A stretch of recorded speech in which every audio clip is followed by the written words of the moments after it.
Hi friends, నేను సంతోష్ కుమార్. ఈ video AP 10th class new NCERT mathematics text book నుండి 7th chapter coordinate geometry నుండి 14th video. అయితే ఈ వీడియోలో మనము ఎక్సైజ్ 7.2 నుండి 7th problem and 8th problem అయితే కంప్లీట్ చేసుకుందామండి.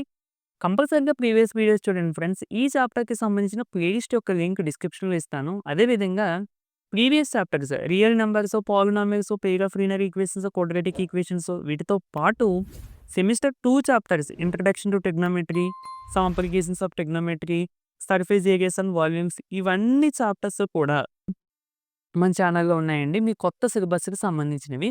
వీటన్నిటి ప్లేలిస్ట్ యొక్క లింక్స్ కూడా నేను డిస్క్రిప్షన్‌లో ఇస్తాను. కంపల్సరీగా ఒకసారి చెక్ చేయండి. నచ్చితే తప్పకుండా సబ్స్క్రైబ్ చేసుకొని మెయిన్‌లీ మీతో పాటు చదువుకునే మీ ఫ్రెండ్స్ అందరికి కూడా షేర్ చేసేయండి. ఓకే. ఇక మనం క్వెషన్‌కి వెళ్ళిపోతే ఈ క్వెషన్ మెయిన్‌లీ మీకు ఎగ్జామ్ పాయింట్ ఆఫ్ వ్యూలో 2 మార్క్స్‌కి గాని, 4 మార్క్స్‌కి గాని అడిగే ఛాన్స్ ఉంటది. ఓకేనా? మాక్సిమం 8కి అయితే అడగరు. ఎందుకంటే ఇది చిన్న ప్రాబ్లమే. ఒకసారి చూద్దాం. Find the coordinates of the point A. అంటే ఏ అనే పాయింట్‌కి సంబంధించిన coordinates X coordinate, Y coordinate మనం ఫైండ్ ఔట్ చేయాలంట. Where AB is the diameter చాలా ఇంపార్టెంట్ అండి. ఏబీ అనేది ఒక డయామీటర్, ఒక సర్కిల్‌కి సంబంధించిన డయామీటర్ అంటే ఏబీ అనేది. హూజ్ సెంటర్ ఈజ్ ఆ సర్కిల్‌కి సంబంధించిన సెంటర్ ఏంటంటే మనకి 2, -3 అండ్ బి ఈజ్ 1, 4 అని ఇచ్చాడు. అంటే ఏం లేదండి, ఒక సర్కిల్ ఉందంట.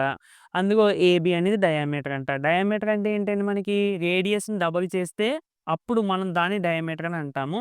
ఇంకో రకంగా చెప్పాలంటే లార్జెస్ట్ కోడ్‌ని మనం డయామీటర్ అని పిలుస్తాం. లార్జెస్ట్ కార్డ్ త్రూ సెంటర్ అన్నమాట. అంటే ఇంకా చెప్పాలంటే ఇదే లార్జెస్ట్ కార్డ్ ఏమన్నా ఉందంటే అది డయామీటర్ ఇదే అవుతది. ఓకే.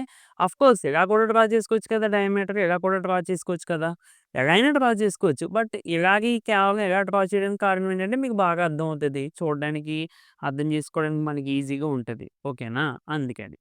సరే. ఏ, బి సెంటర్‌ని మనకి పాయింట్ ఇచ్చారు తప్ప పర్టిక్యులర్‌గా ఆల్ఫాబెట్ అనుకోమని ఏమి ఇవ్వలేదు కాబట్టి ఓ అని అనుకుందాం. Okay.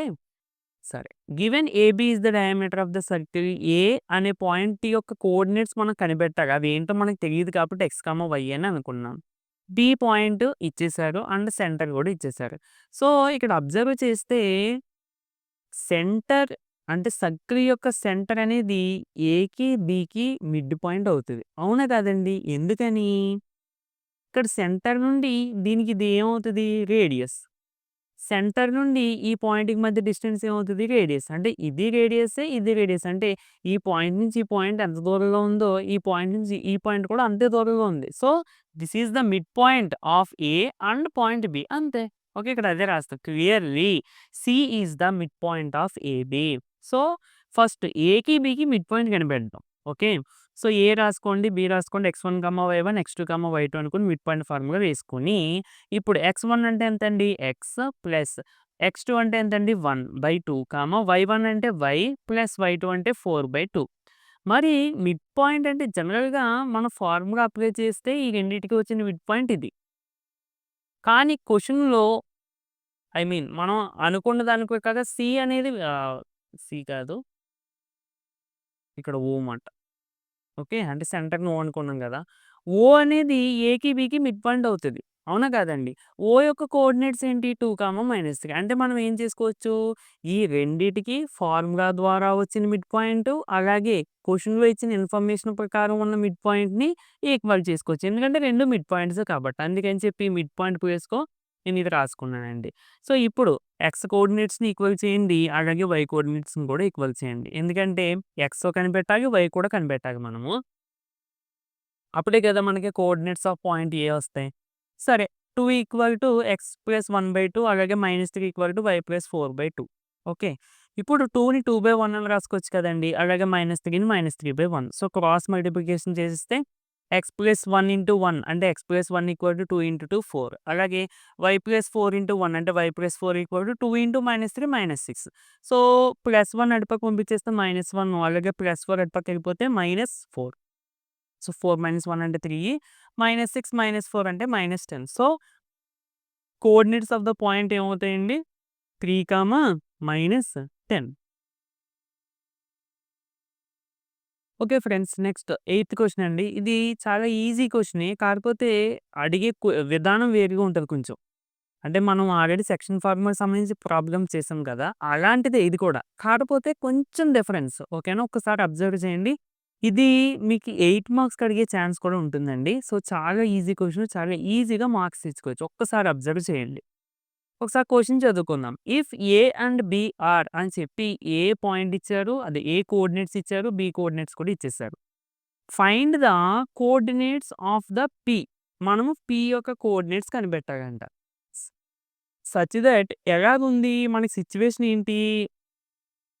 AP is equal to 3/7 of AB అని అన్నాడు.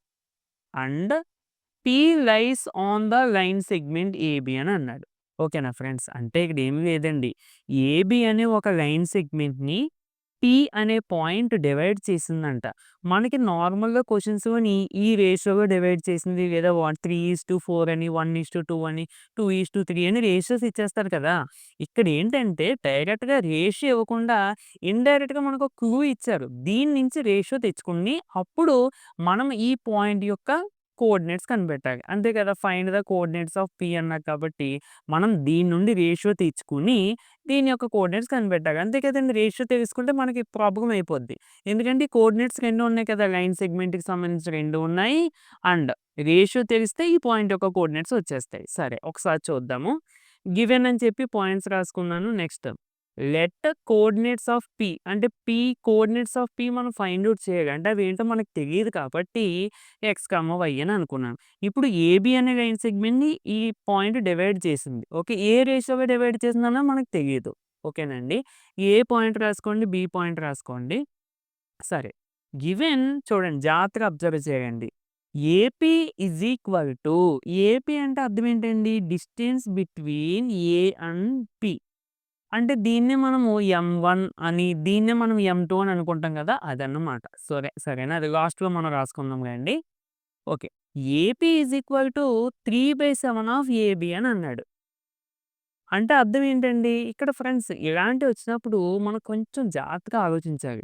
మొత్తం 7 పార్ట్స్ అంటే ఏబీ అనేది మొత్తం 7 అనుకుంటే అందులో 3 అనేది ఏపీ ఉంది. సో, ఇంకా మీకు అర్థమయ్యేలా చెప్పాలంటే ఏబీ మొత్తం 7 సెంటీమీటర్స్ అనుకుంటే అందులో 3 సెంటీమీటర్స్ ఏపీ అంట. అంటే ఏపీ మీన్స్ ఇది 3 అన్నాడు. అంటే ఇంకిప్పుడు పీబీ ఇది ఎంత అవ్వాలండి? మొత్తం 7 కదా! అందులో ఇది 3 వచ్చేసింది. ఇంక ఇది ఎంత అవ్వాలి? 4 అవ్వాలి. అంతే కదా! అవునా కదా! ఓకే. అలా డైరెక్ట్‌గా రాసేయొద్దు. బట్ కొంచెం థియరిటికల్‌గా మనం రాయాలి. ఐ మీన్ థియరిటికల్‌గా ఏం కాదు కొంచెం ఎక్స్‌ప్లనేషన్ రాయాలి. చూడండి. AP is equal to 3/7 of AB. అంటే పీబీ అంటే ఏంటండి ఇదేగా. ఇంకేమవ్వాలి పీబీ ఈజ్ ఈక్వల్ టు 7లో 3 పార్ట్స్ ఇది ఉంది. అంటే 7లో ఇది ఎన్ని పార్ట్స్ ఉండాలి పీబీ అనేది 4 పార్ట్స్ ఉండాలి. ఓకే. అందుకని therefore PB is equal to 4/7 of AB అంతే. ఓకే. ఇప్పుడు మనకేం కావాలండి? ఇది M1 ఇది M2 అనుకుంటాం జనరల్‌గా. అంటే ఏపీ అండ్ పీబీ. మనకి ఏం కావాలి? M1/M2 కావాలి. అంటే మనం ఏం ఫైండ్ ఔట్ చేయాలి? ఏపీ/పీబీ ఫైండ్ ఔట్ చేయాలి. ఓకే చూద్దాం. ఏపీ/పీబీ ఈక్వల్ టు ఏపీ అంటే ఎంతండి మనకి? 3/7 ఇంటూ ఏబీ ఇదిగో ఇది. పీబీ అంటే ఎంతండి? 4/7 ఇంటూ ఏబీ. సో, న్యూమరేటర్‌లోని, డినామినేటర్‌లోని ఏబీ క్యాన్సిల్. 3/7/4/7 ఇలా ఫ్రాక్షన్ కింద ఫ్రాక్షన్ వచ్చినప్పుడు ఏం చేస్తామండి? ఫస్ట్ ఫ్రాక్షన్ నార్మల్‌గా 3/7 రాసేసుకొని ఇంటూ దీన్ని రెసిప్రోకల్ చేస్తాం. అంటే 7/4. సో, ఇక్కడ మళ్ళీ 7, 7 క్యాన్సిల్. సో, 3/4 ఇదేంటి? ఏపీ/పీబీ అంటే ఏపీ/పీబీ ఈక్వల్ టు 3/4. ఇప్పుడు మనం దీన్ని M1 అలాగే దీన్ని M2 అని అనుకుంటాం కదా జనరల్‌గా. అంటే ఏపీ ఈజ్ నథింగ్ బట్ ఇది M1 అని. అలాగే పీబీ అంటే ఇది M2 అని. అంతే. అంతకన్నా ఏమీ లేదండి. అంటే ఇలా ఎందుకు అనుకుంటున్నామంటే మనకి ఫార్ములాలో మనకి M1, M2 ఉంటాయి కాబట్టి ఆ ప్లేస్‌లో సబ్స్టిట్యూట్ చేయడం కోసం. So, that employees M1:M2 equal to 3:4 అంటే మనం M1 ఈక్వల్ టు 3 తీసుకుంటాం. M2 ఈక్వల్ టు 4 తీసుకుంటాం. అంతే. ఇక రేషియో వచ్చేసింది. ఈ పాయింట్ యొక్క కోఆర్డినేట్స్ కనిపెట్టడం ఈజీయే కదా! ఏంటి? బై సెక్షన్ ఫార్ములా అని చెప్పి ఫార్ములా వేసేయండి. ఫార్ములా వేసేసి కంపేర్ చేసుకొని ఈ వాల్యూస్ తీసుకొచ్చి ఇందులో సబ్స్టిట్యూట్ చేసేయండి. ఆల్రెడీ మనం చాలా ప్రాబ్లమ్ చేసాం ప్రీవియస్‌వి. సో, అందుకే నేనింక చెప్పట్లేదు. సో, మీరు సింప్లిఫై చేసుకుంటే పాయింట్ వచ్చేస్తది. సో, ఇది ఫ్రెండ్స్ వీడియో నచ్చితే తప్పకుండా లైక్ చేయండి. మీతో పాటు చదువుకునే మీ ఫ్రెండ్స్‌కి తప్పకుండా షేర్ చేయండి. నోట్ చేసుకునేటప్పుడు ఇది నోట్ చేసుకొని దీని కింద నోట్ చేసుకోండి. ఓకే. అండ్ మన ఇన్‌స్టాగ్రామ్ పేజ్‌ని కూడా ఒకసారి చెక్ చేయండి. అందులో కూడా మీకు షార్ట్ ట్రిక్సు అంటే కాంపిటేటివ్ ఎగ్జామ్ మీకు ఫర్దర్‌గా ఉపయోగపడతాయి. ఇప్పుడు ఉపయోగపడవు గానీ ఫర్దర్‌గా మీకు చిన్న చిన్న సింప్లిఫికేషన్స్ ఎలా చేయాలి, చిన్న చిన్న ట్రిక్సు ఇవన్నీ కూడా మన ఇన్‌స్టాగ్రామ్ ఛానెల్‌లో ఉంటాయి. ఇన్‌స్టాగ్రామ్ పేజ్‌లో ఉంటాయండి. ఒకసారి చెక్ చేయండి. దాని లింక్ కూడా డిస్క్రిప్షన్‌లో ఇస్తాను. నచ్చితే తప్పకుండా ఫాలో అవ్వండి.